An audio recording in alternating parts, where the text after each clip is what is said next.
नमस्कार, स्वागत है आप सबका। आपके साथ मैं हूं मोनिका सिंह राणा। आज मोदी सरकार अपना आखिरी बजट पेश करने जा रही है। माना जा रहा है कि इस आखिरी बजट में कई बड़े ऐलान हो सकते हैं जिनका आपकी जेब पर सीधा असर हो सकता है। किसानों को बड़ा तोहफा मिल सकता है, मध्यम वर्ग के चेहरे खिल सकते हैं और नोटबंदी से परेशान छोटे व्यापारियों की छीनी मुस्कान फिर लौट सकती है। मोदी सरकार का आखिरी बजट। क्या आयकर में मिलेगी छूट? क्या आपकी ईएमआई होगी कम? किसानों को मिलेगा कर्ज माफी का तोहफा। यूनिवर्सल बेसिक इनकम का होगा ऐलान। मध्यम वर्ग के लिए क्या होगा खास? महिलाओं के लिए बजट में क्या होगा?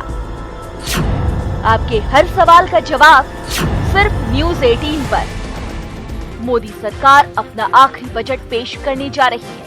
लोकसभा चुनाव में बेहद कम वक्त बचा है। ऐसे में परंपरा के मुताबिक ये अंतरिम बजट होगा, लेकिन अरुण जेटली ये संकेत दे चुके हैं कि बजट में कुछ बड़े ऐलान हो सकते हैं।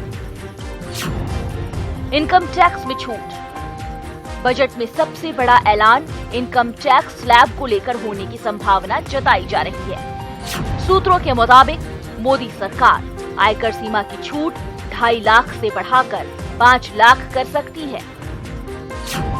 फिलहाल 2.5 लाख से 5 लाख वालों को 5% इनकम टैक्स देना होता है।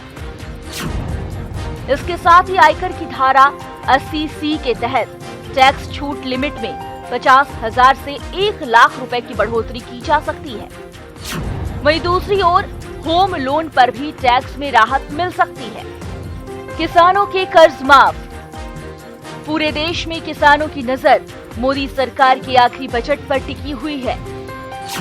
विशेषज्ञों की माने तो बजट में किसानों की कर्ज माफी को लेकर मोदी सरकार बड़ा दांव खेलने जा रही है, जिसका बड़ा असर अगले लोकसभा चुनाव पर हो सकता है।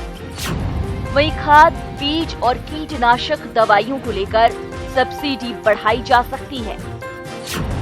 यूनिवर्सल बेसिक इनकम स्कीम होगी लागू। कुछ विशेषज्ञों का मानना है कि यूबीआई यानी यूनिवर्सल बेसिक स्कीम इस बजट में तुरुप का इक्का साबित हो सकती है। यूबीआई का मतलब है गरीबों को हर महीने तय आमदनी देने वाली योजना। इस स्कीम से हर साल करीब 1.5 लाख करोड़ की सालाना जरूरत पड़ेगी, जिससे वित्तीय घाटा बढ़ सकता है। लेकिन चुनाव के लिहाज से ये गेम चेंजर साबित हो सकती है। हेल्थ केयर पर फोकस। बजट में हेल्थ केयर सेक्टर के लिए बड़ी घोषणा हो सकती है।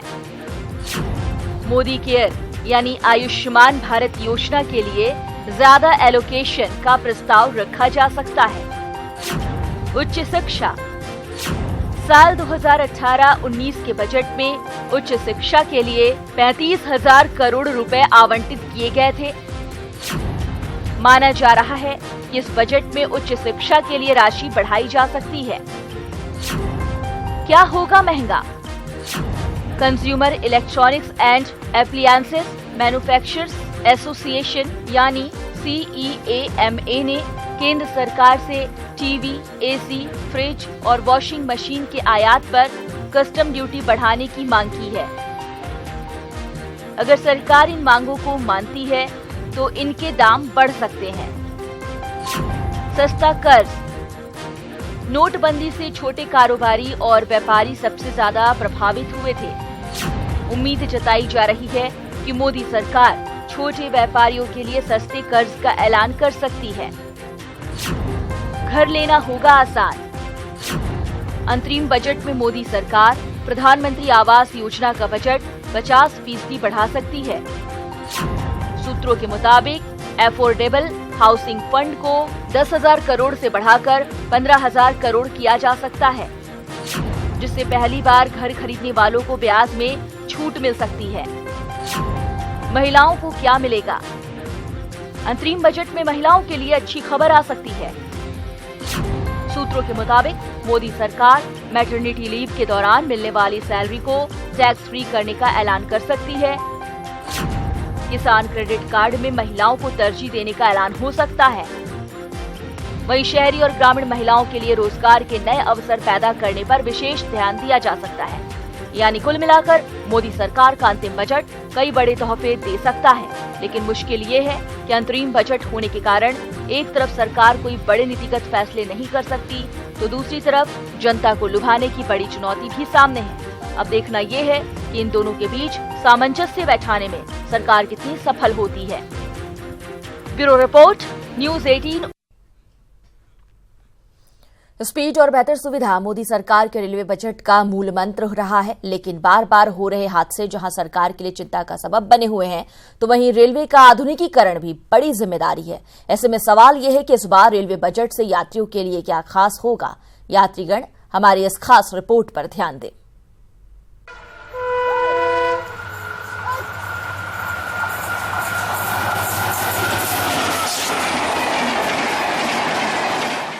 इस साल रेलवे बजट के 3 मूल्य मंत्र माने जा रहे हैं। कृपया ध्यान दीजिए। पहला मंत्र सुरक्षित रेलवे। कृपया ध्यान दीजिए। दूसरा मंत्र तेज रेलवे। कृपया ध्यान दीजिए। तीसरा मंत्र बेहतर रेलवे।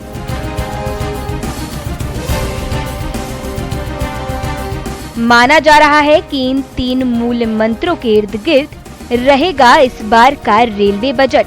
लगातार हो रहे ट्रेन हादसों को देखते हुए कृपया ध्यान दीजिए। रेलवे को सुरक्षित बनाना सरकार की सबसे बड़ी चुनौती है, जिसको देखते हुए बजट में रेलवे के आधुनिकीकरण पर जोर होगा। पिछले साल रेलवे को बजटीय सहायता करीब 55,000 करोड़ मिली थी, जिसे बढ़ाकर इस बार 75,000 करोड़ किया जा सकता है। 6,000 रेलवे स्टेशनों पर वाईफाई, कृपया ध्यान दीजिए, सीसीटीवी कैमरे, फूड प्लाजा और ट्रेनों में खानपान सेवा बेहतर करने की घोषणा भी हो सकती है। 5 रेलवे स्टेशनों को विश्व स्तरीय बनाने का काम चल रहा है। इस बार कुछ नए स्टेशनों को इसमें शामिल किया जा सकता है। कृपया ध्यान दीजिए। साल 2017-18 में 1 लाख करोड़ रुपए की राशि से 4,000 से ज्यादा मानव रहित क्रॉसिंग समाप्त हो चुकी हैं। कृपया ध्यान दीजिए। इस बार बजट में बची हुई सभी मानव रहित क्रॉसिंग को समाप्त करने का काम शुरू किया जा सकता है। मॉडर्न रेलवे सिग्नल लगाने का भी ऐलान किया जा सकता है। इसके साथ ही रायबरेली कोच फैक्ट्री और इंटीग्रेटेड कोच फैक्ट्री चेन्नई के लिए अतिरिक्त बजट की व्यवस्था की जा सकती है। इन फैक्ट्रियों में विश्व स्तरीय मेट्रो कोच उत्पादन की योजना है।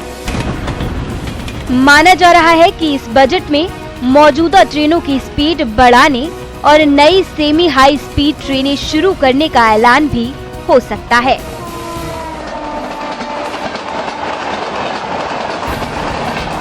मोदी सरकार ट्रेनों की गति बढ़ाने की कोशिशों में जुटी हुई है और बजट में इसकी झलक देखने को मिल सकती है। ट्रेन में बेहतर सुविधाओं का ऐलान भी बजट में किया जा सकता है। ट्रेन में मिलने वाले खानपान की सुविधा बेहतर करने पर जोर रहेगा। कृपया ध्यान दीजिए। यानी रेलवे बजट के जरिए यात्रियों को लुभाने की पुरजोर कोशिश बजट में देखने को मिल सकती है। Bureau report, news 18, UP Uttarakhand. और अब आपको दिखाते हैं आम जनता आज पेश होने वाले बजट से क्या उम्मीदें लगाए हुए है। लखनऊ में हमने नौकरी पेशा वर्ग से बात की, देखिए उनका क्या कहना है। हम लोग प्रयासरत हैं कि जो हमारी पुरानी पेंशन व्यवस्था में समस्याएं थी तमाम सारी, उसका बजट में प्रावधान किया जाए। इन्होंने अभी 14% बढ़ाया भी है, तो उसको सबको समाहित करते हुए जो हम लोगों की डिमांड चल रही है उसके हिसाब से इस बजट में हर हालत में उस पैसे को समाहित किया जाना चाहिए, जिससे कि हम लोगों को व्यवस्था पुरानी पेंशन के हिसाब से मिल सके। बजट के ऊपर ही सारी चीज़ें निर्भर करती हैं। जैसे हम लोग सैलरी पाते हैं तो उसमें इनकम टैक्स देते हैं। इनकम टैक्स में हम लोगों की इच्छा है सरकार से कि इस बजट में कम से कम स्लैब को बढ़ाए। अभी तक 2.5 लाख रुपया तक टैक्स फ्री है, इसको 5 लाख तक करना चाहिए सरकार को। 5 लाख तक इनकम टैक्स फ्री कर दे, जीरो कर दे टैक्स। और जो 5 लाख से 10 लाख के बीच का जो स्लैब है, जिसमें कि इन्होंने 20% रखा है, 5 के बाद सीधे 20, काफ़ी अंतर है, यानी कि 15% का अंतर हो रहा है। इस अंतर को कम करना चाहिए, इसको कम से कम 10% पर लाना चाहिए, 10% या 5% हो सके। और रहा 10 लाख के ऊपर जो 30% का स्लैब बना रखा है इन्होंने, इसको हर हालत में घटा करके इसको 20% का स्लैब लाना चाहिए, जिससे कि हम अपने परिवार का पालन पोषण ठीक से कर सके। बच्चों की फीस, जहाँ तक देखिए प्राइवेट स्कूल है उसमें फीस बहुत ज़्यादा है। जब हम बीमार पड़ते हैं, इलाज कराते हैं, उसका जो रिम्बर्समेंट हम लेते हैं वो टैक्सेबल है।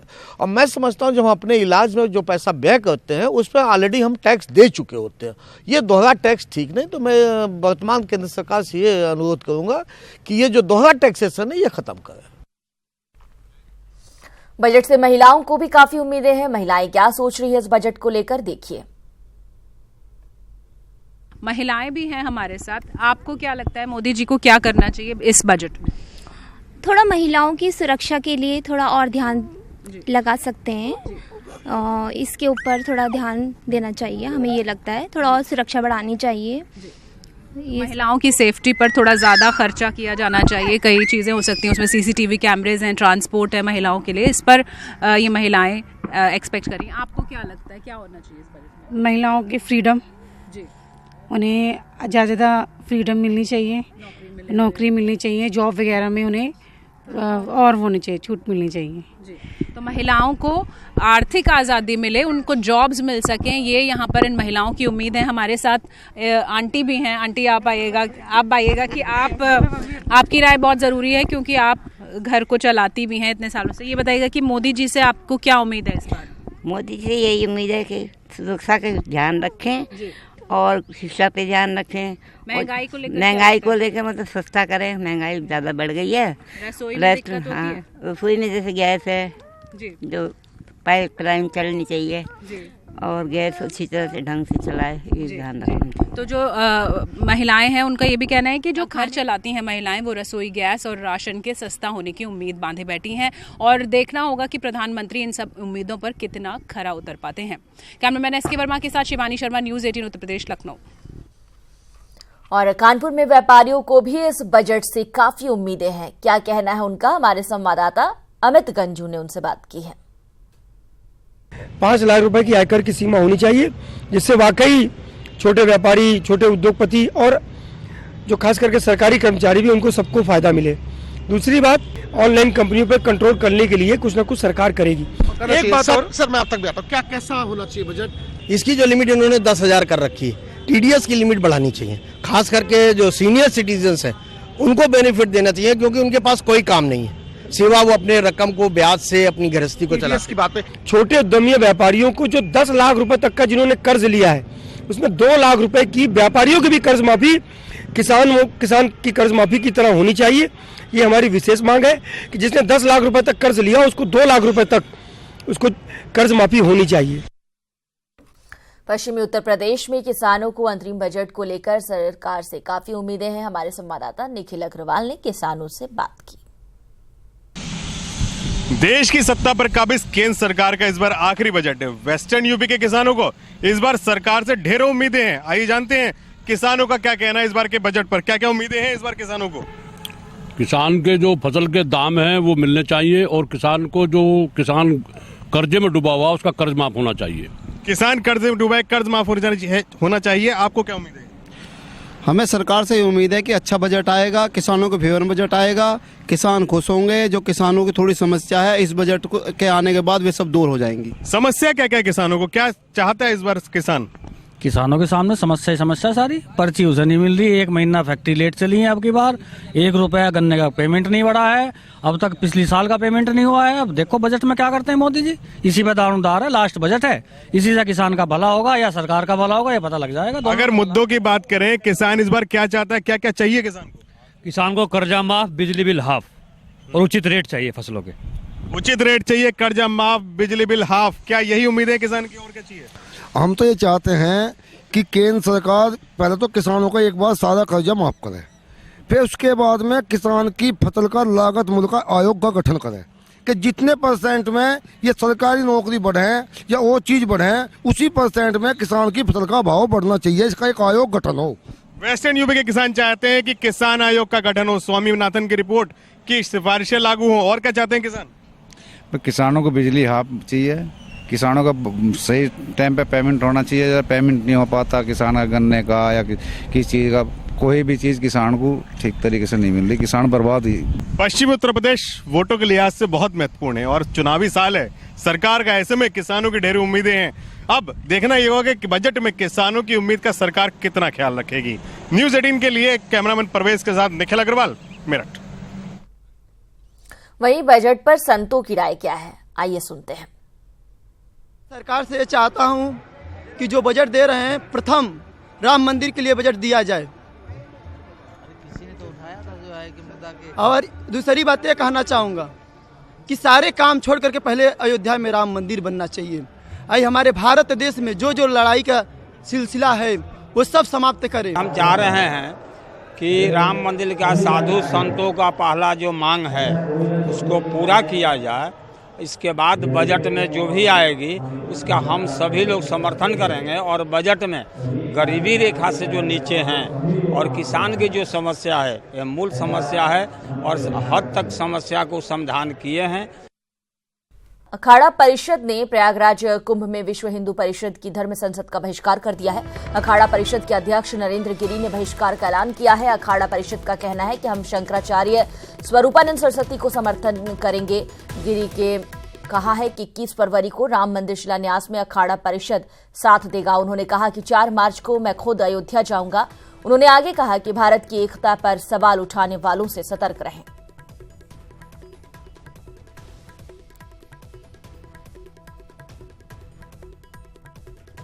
संस्था पार्टी संबंध रखता है, जैसे विश्व हिंदू परिषद है वह भाजपा संबंध रखती है, तो हम लोग ये चाह रहे हैं कि बिना किसी पार्टी के संबंध रखते हुए फिर क्या होता है कि विपक्षी पार्टियां उस पर उंगली उठाती हैं कि चूँकि ये भाजपा के समर्थक, इनका समर्थन किया जाए। हम सब संत महात्मा चाह रहे हैं कि सारे संत महात्मा मिल करके मंदिर के निर्माण काम हेतु कार्य करें, इसीलिए हम लोग विस्तार किया।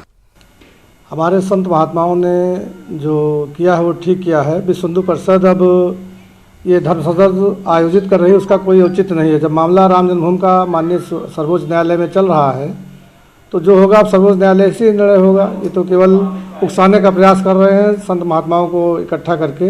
अखाड़ा परिषद के अलग हो जाने से यह धर्म संसद बहुत कमजोर हो गई है। अखाड़ा परिषद से कई अखाड़े जुड़े हैं और उन्हें कई संत हैं। ऐसी स्थिति में यदि उसने अलग कर लिया है तो ये धर्म संसद मात्र कहने के लिए रह गया, वास्तविकता इसमें नहीं रह गई है। हमारे साथ हमारे सहयोगी प्रयागराज से शैलेश अरोड़ा जुड़ गए हैं लाइव, उनसे बात करते हैं। शैलेश, धर्म संसद का आज दूसरा दिन है, क्या कुछ खास आज होगा?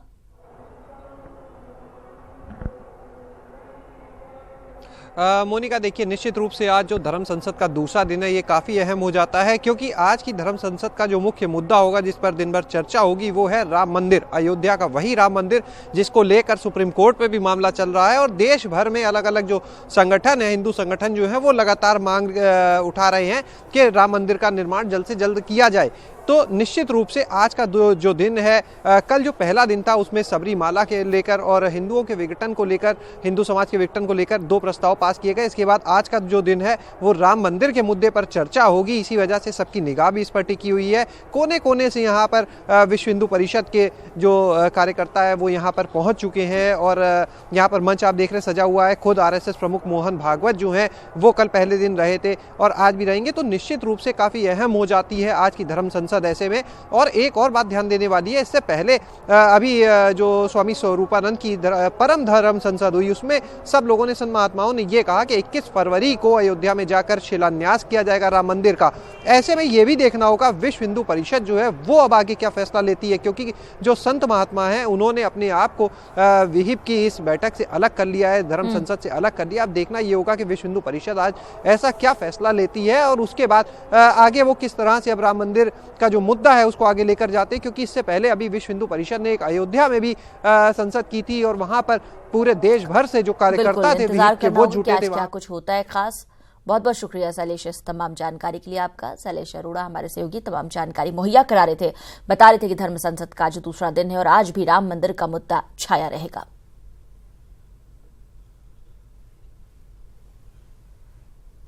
इसी के साथ बुलेटिन में फिलहाल के लिए बस इतना ही।